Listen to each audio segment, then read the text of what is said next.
Guys, I just want to show you my cookies that I just baked for Christmas. These first ones here are a walnut cookie. They're actually, I think they were called Chinese walnut cookies.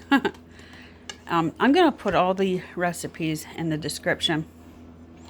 None of these are my own, but I thought I'd share. These here are carob cookies, and they're like chocolate chip, but instead of the chocolate chips I put carob.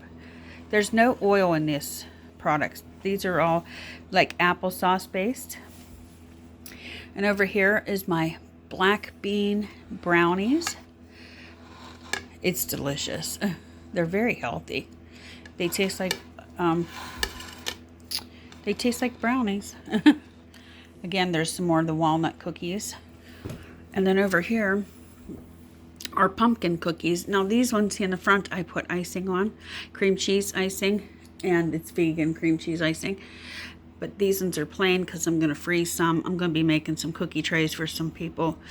And yeah, so I thought I'd share this with you. And like I said, I'll put the recipes in the description, so if anybody wants to try them, you can do so yourself. They're very healthy cookies. If cookies can be healthy, these are pretty healthy.